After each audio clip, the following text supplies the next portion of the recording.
Paz do Senhor, irmãos, tudo bem com vocês? Estamos aqui mais uma vez reunidas para trazer a palavra do Senhor para cada um de vocês. E o tema de hoje é andando na verdade de Deus, né? Que nós venhamos a sempre andar em verdade diante do Senhor, diante de todos, né? E eu queria deixar em Efésios, capítulo 4, eu vou ler ele inteiro, que ele é do 1 ao 32, para que venhamos a entender mais, né? Sobre sermos verdadeiros, diante de tudo, né? E de todos. Quem quiser abrir, fica à vontade, senão, só acompanha. Fala assim, Efésios 4, é a unidade da fé. Rogo-vos, pois eu, o preço do Senhor, que andeis como é digno da vocação, com que foste chamados, com toda a humildade e mansidão, com longanimidade, suportando-vos uns aos outros, em amor, procurando guardar a unidade do Espírito pelo vínculo da paz. Há um só corpo e um só Espírito, como também fostes chamados em uma só esperança da vossa vocação. Um só Senhor, uma só fé, um só batismo, um só Deus e Pai, de todos, o qual é sobre todos e por todos e em todos. Mas a graça foi dada a cada um de nós, segundo a medida do dom de Cristo. Pelo que diz, subindo ao alto, levou o cativo o cativeiro e deu dons aos homens. Ora, isto ele subiu, que é, senão que também antes tinha descido às partes mais baixas da terra? Aquele que desceu é também o mesmo que subiu acima de todos os céus, para cumprir todas as coisas. E ele mesmo deu uns para apóstolos, e outros para profetas, e outros para evangelistas, e outros para pastores e doutores, querendo o aperfeiçoamento dos santos para a obra do ministério, para a edificação do corpo de Cristo, que é a união, né? Até que todos cheguemos à unidade da fé e ao conhecimento do Filho de Deus, a varão perfeito, à medida da estatura completa de Cristo. Para que não sejamos mais meninos inconstantes, levados em roda por todo vento de doutrina, pelo engano dos homens que, com astúcia, enganam fraudulosamente. Antes, seguindo a verdade em amor, cresçamos em tudo naquele que é a cabeça, que é Cristo, do qual todo o corpo, bem ajustado e ligado pelo auxílio de todas as juntas, segundo a justa operação de cada parte, faz o aumento do corpo para a sua edificação em amor. Continuando, a santidade cristã é oposta aos costumes dos gentios. E digo isto e testifico no Senhor, para que não andeis mais como andam também os outros gentios, na vaidade do seu sentido, entenebrecidos no entendimento, separados da vida de Deus, pela ignorância que há neles, pela dureza do seu coração, os quais, havendo perdido todo o sentimento, se entregaram à desilusão para com avidez, cometeram toda a impureza. Mas vós não aprendestes assim a Cristo. Se é que o tendes ouvido e nele fostes ensinados, como está a verdade em Jesus, que quanto ao trato passado, vos despojeis do velho homem que se corrompe pelas concupiscências do engano, e vos renoveis no espírito do vosso sentido, e vos revistais do novo homem que segundo Deus é criado em verdadeira justiça e santidade. Pelo que deixai a mentira e falai a verdade, cada um com o seu próximo, porque somos membros uns dos outros. Irai-vos e não pequeis, não se ponha o sol sobre a vossa ira. Não deis lugar ao diabo. Aquele que furtava, não furte mais. Antes trabalhe, fazendo com as mãos o que é bom, para que tenha o que repartir com o que tiver necessidade. Não saia da vossa boca nenhuma palavra torpe, mas só a que for boa para promover a edificação, para que dê graça aos que a ouvem. E não entristeçais o Espírito Santo de Deus, no qual estáis selados para o dia da redenção. Toda a amargura, a ira, a cólera e gritaria e blasfêmias e toda malícia seja tirada de entre vós. Antes sede uns para com os outros benignos, misericordiosos, perdoando-vos uns aos outros, como também Deus vos perdoou em Cristo. Amém, irmãos? Efésios 4 é um versículo maravilhoso, né? Que nos ensina muitas coisas. Principalmente sermos verdadeiros, sermos pessoas justas, né? E eu queria destacar o 25, né, ao 27, que fala, né? Pelo que deixei a mentira e falai a verdade, cada um com o seu próximo, porque somos membros uns dos outros, somos união, somos irmãos. Por isso que nós temos que viver na verdade, na justiça, no amor. Então a gente irai-vos e não pequeis. Então a gente vai ter momentos que a gente realmente vai se irar, vai ficar estressado, ficar nervoso, mas que não venha se tornar um pecado. Então irai, mas não pequeis, né, com as suas palavras contra o teu próximo. Não se ponha, né, o sol sobre a sua vossa ira. Não deis, né, um lugar ao diabo, porque muitas das vezes a gente tem que ter sabedoria, porque o inimigo ele é astuto. Ele entra como se fosse um sapatinho devagar até ele conseguir o que ele quer, que é matar, roubar e destruir. Então a gente tem que não vigiar e não dar lugar para o diabo, porque o inimigo ele é astuto. E nós temos que ter o que? Sabedoria para não cair na armadilha dele. E aquele que furtava, né? Não furta mais, não faz mais coisas erradas. Então, ó, devemos nascer de novo, né? E ter atitudes de justiça e santidade. Devemos andar na verdade a todo tempo, porque pode passar o tempo que for, irmãos. A gente vai colher pelo que a gente está fazendo. Não importa o tempo que for.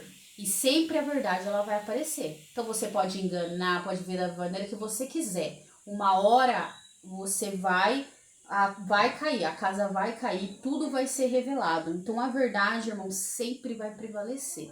Não importa se você tá fazendo as coisas por detrás das outras pessoas, porque uma hora isso vai ser revelado. Então a gente tem que andar na verdade sempre. Então, quando vivemos para Cristo, somos o que? Nova criatura. E tudo que fizermos devemos ser para agradar quem? A Deus. E vivermos a justiça sempre. Isso é, né, um servo fiel ao Senhor, que vive na verdade, na justiça, na honestidade, porque a gente pode enganar o próximo, achando que a gente vai tirar vantagem, mas naquele dia, irmãos, um dia, uma hora vai chegar e você vai pagar sobre os seus atos, porque tudo que a gente planta nessa vida, a gente vai colher nela mesma.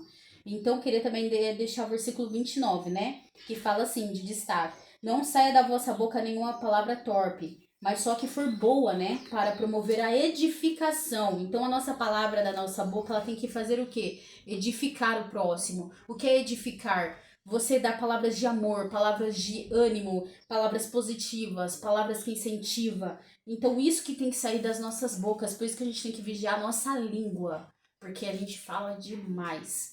E tudo, né, tem o seu efeito. Então, irmãos, o 29 continua, né? Para que dê graça aos que a ouvem, né? Então, as nossas palavras têm que ser palavras maravilhosas, palavras de amor, de justiça, de verdade, de carinho. Que isso vai fazer com que a outra pessoa ela se sente o quê? Ela se sente amada. Então, que, ó, para que dê a graça a que ouvem, né? E continuando, então fala que devemos ter cuidado com o que falamos, porque tudo que falamos ele gera uma consequência, seja ela boa ou seja ela é ruim, né? Então devemos vigiar as nossas palavras e dizer palavras boas que edificam a vida das pessoas e não palavras que o quê? Que machucam, né? Que sejamos verdadeiros sempre um com o outro. E para continuar, antes de passar para minha irmã, eu queria deixar em Salmos 15, que também vai falar, que é um versículo mais curto, que também vai falar de sermos pessoas verdadeiras, né? Que fala assim, Salmos 15: o verdadeiro cidadão dos céus. Senhor, quem habitará no teu tabernáculo? Quem morará no teu santo monte? Aquele que anda em sinceridade, pratica a justiça e fala verazmente segundo o seu coração. Aquele que não difama com sua língua, nem faz mal ao seu próximo, nem aceita nenhuma afronta contra o seu próximo. Aquele a cujos olhos o réprobo é desprezado, mas honra os que temem ao Senhor. Aquele que, mesmo que jure com dano seu, não muda. Aquele que não empresta o seu dinheiro com usura, nem recebe subornos contra o inocente. Quem faz isso nunca será abalado. Então, olha que palavra maravilhosa, né? Que é o versículo 5 mesmo que eu acabei de ler. Que quem vive na verdade, irmãos, nunca será abalado. Por isso devemos viver na verdade sempre, porque a verdade ela traz o que? Ela traz a vida. Agora, quando a gente engana, a gente está fazendo o que? O mal, trazendo o que? A morte, trazendo o que? A injustiça, a desonestidade. Então, tudo que nós devemos ser é ver pessoas o que? Verdadeiras, pessoas transparentes. Porque o Senhor conhece muito bem o nosso coração, conhece muito bem as nossas intenções, o Senhor conhece cada detalhe. E por isso que nós temos que ser pessoas realmente nascidas de novo em Cristo Jesus, uma nova criatura, para que vivamos o que? A verdade, para que falamos o que? A verdade, e para que nós edificamos outras vidas através da nossa vida. Amém? E eu queria passar para minha irmã para ela complementar. Amém, irmãos. Então, vamos continuar, né? No tema de hoje, que é andando na verdade de Cristo. Então, eu gostaria que vocês abrissem o livro de Isaías, capítulo 1. Eu vou ler do versículo 10 até o 17, tá? Então, vamos lá, Isaías 1, do 10 ao 17. Condenando o culto hipócrita.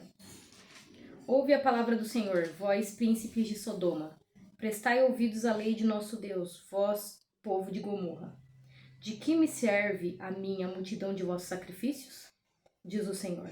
Eu estou farto dos holocaustos de carneiros, da gordura dos animais cevados, e não me agrado do sangue dos novilhos, nem de cordeiros e nem de bodes.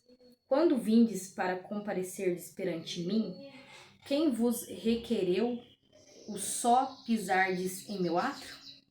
Não continueis a trazer ofertas vãs. O incenso é para mim abominação. E também as festas das luas novas do sábado, convocações de congregações. Não posso suportar iniquidade associada ao ajuntamento solene.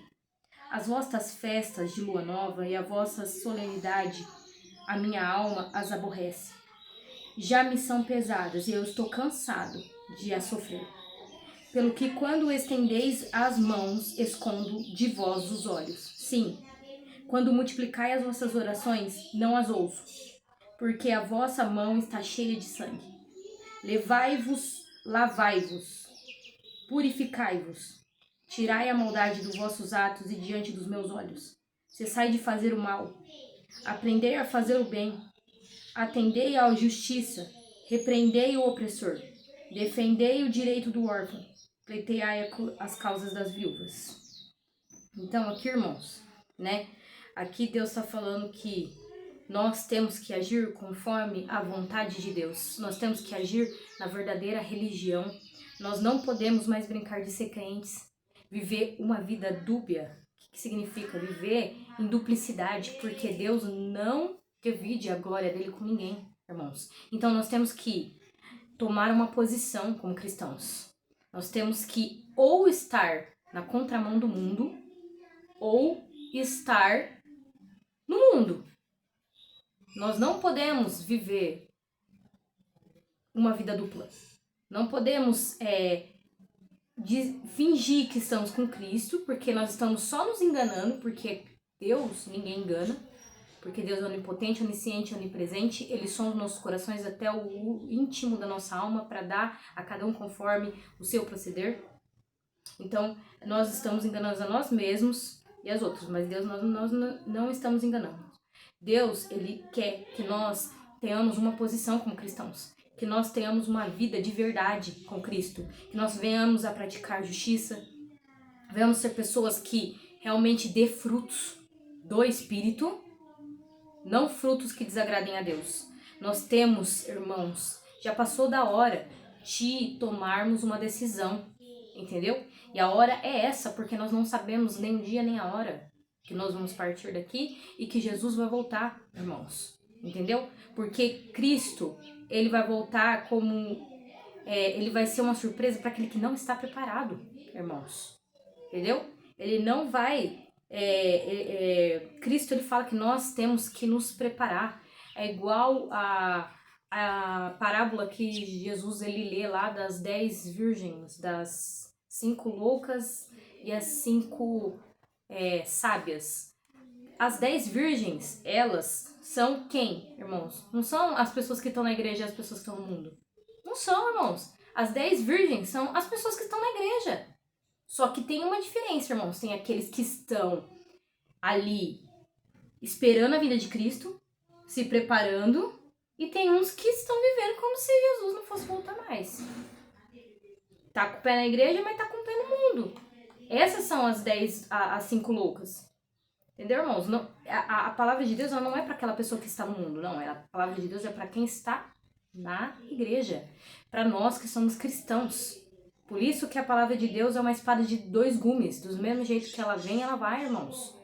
Do mesmo jeito que ela vai para vocês, ela vai para a pessoa que tá pregando. E ela divide a alma até o íntimo, irmãos. Entendeu? A palavra, ela não é pro ímpio. Ela é para nós. Porque pro ímpio é como se fosse um livro selado. Eles leem e não entendem a palavra. A palavra, ela é para os cristãos. Entendeu, irmãos? Então, Deus quer mudança de vida, mudança de conduta. Isso não é para amanhã, isso é para já. Porque nós não sabemos nem o dia nem a hora que Jesus vai voltar e nem o dia nem a hora que nós vamos estar aqui nessa terra. E a nossa oportunidade é quando nós estamos vivos. Porque no momento que nós paramos de respirar, acabou. É nós com Cristo. E nós vamos prestar conta de tudo que nós fazemos aqui, irmãos. E não ache que a gente também vai pagar as coisas depois que a gente morrer lá no inferno. A gente vai pagar também nessa terra. Entendeu, irmãos? Tudo que a gente planta, a gente colhe. Isso é uma palavra que ela é de Deus, irmãos, para a nossa vida. Então Deus está cansado desses cultos que a pessoa ela presta, porém a alma dela está longe de Deus. Tá só o corpo. Jesus, ele não quer religiosidade, irmãos. Ele quer comprometimento, ele quer intimidade. Isso vai além de ser religioso, vai além de tudo isso, irmãos. Nós temos que estar atentos à nossa conduta, porque além de sermos influenciadores, porque aquele que aceita Cristo como seu único e suficiente Salvador, aquele que é cristão, né? Ele é um agente influenciador na sua casa, no seu meio, aonde estiver. As pessoas, elas esperam algo da gente, entendeu? Isso é uma coisa que você adquire, irmãos. Não adianta, você querendo ou não, você tá influenciando alguém, entende? Então, tanto Cristo como o próprio mundo, eles esperam uma postura diferenciada do cristão. E quando a gente se iguala com as coisas do mundo, irmãos, não tem diferença. Qual é a diferença sua com a pessoa que não é cristã? Qual que é a diferença sua? Nós temos que perceber que frutos que nós estamos dando, que a gente está fazendo com as coisas que Deus deu na nossa mão. A gente está escondendo, está enterrando? Ou a gente está multiplicando? E multiplicando o quê? Porque tudo, irmãos, tudo que Deus bota na nossa mão, a gente vai prestar contas. Então Deus, ele quer um culto verdadeiro. Deus, ele quer uma religiosidade verdadeira, irmãos. Ele quer comprometimento, ele quer amor, entendeu? Então aqui na explicação da Bíblia, né? Porque eu estou lendo aqui a Bíblia da mulher, né? Aqui tem uma explicação no rodapé da Bíblia que fala: a verdadeira religião possui uma dimensão interna e outra externa. Entendeu, irmãos? Príncipes de Sodoma e povo de Gomorra são designações figurativas para os líderes e habitantes de Judá, indicando que o pecado do reino era tão grande quanto o de Sodoma e Gomorra, duas cidades sobre as quais o Senhor fez chover enxofre e fogo no tempo de Abraão. O Senhor rejeitou o sacrifício e a observância religiosa do seu povo. As ofertas são descritas como vãs ou inúteis, pois o povo não estava vivendo segundo a prescrição moral e ética da sua religião, da sua relação, de aliança com o Senhor. A essência da verdadeira religião consiste em uma vida de pureza moral e ética e em ajudar os desamparados na sociedade, irmãos. Então isso vai além. Você vê que a verdadeira religião, ela não é uma coisa que ela só fica ali entrelaçada numa coisa só. Ela é interna e ela é externa. Porque o que você tem dentro, você tem que externar. Por isso que na própria Bíblia fala que a boca fala do que o coração está cheio. E aonde está o coração é onde está a sua riqueza. Porque não é uma coisa que é só interna, ela é externa, entendeu? Ela é externa, irmãos, entendeu? Nós temos que externar a verdadeira religião, mas isso é não viver uma vida de mudança, entendeu? Não é só uma coisa interna, ela tem que ser externada, entendeu, irmãos? Se a gente tá cheio do Espírito Santo, a gente tem que externar, entendeu? Nossa visão tem que ser essa. E para terminar, eu gostaria de deixar com vocês Isaías 3, continuando o livro de Isaías 3. Eu vou ler do 1 até o 15, que fala julgamento de Judá e de Jerusalém. Porque eis que o Senhor dos exércitos, tira de Jerusalém e de Judá o sustento e o apoio. Todo o sustento de pão, todo o sustento de água. O valente, o guerreiro, o juiz, o profeta, o adivinho e o ancião. O capitão de 50, o responsável, o conselheiro, o hábil entre os artífices e o encantador perito. Dar-lhe-eis meninos por príncipes, e crianças governarão sobre eles. Entre o povo oprimem uns aos outros, cada um ao seu próximo. O menino se atreverá contra o ancião, e o vil contra o nobre. Quando alguém se chegar ao seu irmão e lhe disser, na casa do seu pai tens tu roupas, se o nosso príncipe toma sob teu governo esta ruína. Naquele dia levantará este a sua voz dizendo, eu não sou médico, não há pão na minha casa, nem veste alguma. Eu não me ponhais como príncipe desse povo. Porque Jerusalém está arruinada e Judá caída. Portanto, a sua língua e as suas obras são contra o Senhor, para desafiarem a sua gloriosa presença. O aspecto do seu rosto testifica contra eles. E como Sodoma, publicam o seu pecado e não as encobrem. Ai das suas almas, porque fazem mal a si mesmos. Dizei ao justo que bem lhe irá, porque comerão do fruto das suas ações. Ai do perverso, mal lhe irá, porque a sua paga será os que a sua própria mão fizer. Os opressores do meu povo são crianças. As mulheres estão à testa do seu governo. Ó povo meu, os que te guiam te enganam, destroem o caminho por onde deve seguir. O Senhor se dispõe para pelejar e se apressa para julgar o povo. O Senhor entra em juízo contra os anciões do seu povo e contra os seus príncipes. Vós sois os que consumistes esta vinha e que roubaste ao pobre. Esta é a vossa casa. Que há convosco que esmagais o meu povo e moeis a face do pobre? Diz o Senhor dos exércitos. Então, irmãos, aqui está bem claro. Isso aconteceu no tempo de Isaías e acontece muito mais no nosso tempo. Muitas pessoas, elas estão guiando as pessoas por caminhos que são completamente errados. Muitas pessoas estão sendo líderes e arruinando a vida de muitas pessoas, enganando, fazendo com que elas acham que a vida delas não tem que ser mudada, que elas podem ficar como está.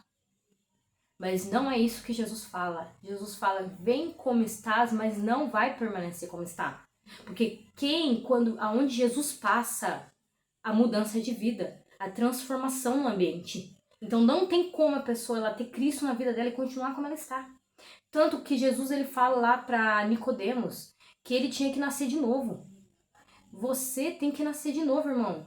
Porque aquele que é da carne, ele vai praticar as coisas da carne. Aquele que é do espírito, ele ouve as coisas do espírito. Porque o espírito não sabe para onde vem, para onde vai. É a mesma coisa que o vento. Ele é guiado pelo Senhor. Então as nossas atitudes, nosso jeito de ser, nossa maneira de viver tem que ser guiado pelo Espírito Santo, irmãos. Nós temos que ser verdadeiros cristãos. Nós temos que parar de fingir. Parar de nos enganar. Porque o mundo, ele quer isso, entendeu? Ele quer que você viva do jeito que você tá mesmo, levando dessa forma, achando que Deus vai tolerar esse tipo de atitude, irmãos. Nós temos que começar a acordar para a vida. Temos que ter uma nova posição, irmãos. Isso é uma coisa que nós temos que ter. Porque nós temos que dar frutos. Porque na própria palavra fala que aquele que não der frutos será arrancado e jogado fora da videira. É Cristo, irmãos. Então aquele que está na videira verdadeira, aquele que está em Cristo, ele tem que dar frutos, irmãos. Ele tem que ter uma vida completamente diferenciada, entendeu? Isso nós vamos estar no dia a dia. Não vamos falar que a gente é perfeito, que nós não somos perfeitos. Perfeito é Cristo, é Deus que traz a mudança. Então, se nós estamos vivendo essa vida, nós temos que nos arrepender, irmãos. Nós temos que nos arrepender. Então, arrependa enquanto é tempo. Arrependa, volte para os caminhos do Senhor. Se você não está no caminho do Senhor, volte, se arrependa, aceite e mude de vida, irmãos. Tenha um encontro verdadeiro com o Senhor, busque a palavra, leia, né? Aprenda a palavra, irmãos. E não é só ler, é viver, tá? Então, é isso que Deus tem para nós nesse momento. Eu vou passar a palavra para minha irmã. Espero que Deus esteja com vocês. Amém. Que Deus esteja sempre com a gente, nos ensinando a cada dia mais, que venhamos a ser pessoas, né, verdadeiras a cada dia. Amém, irmãos? Fiquem com Deus e até o próximo vídeo.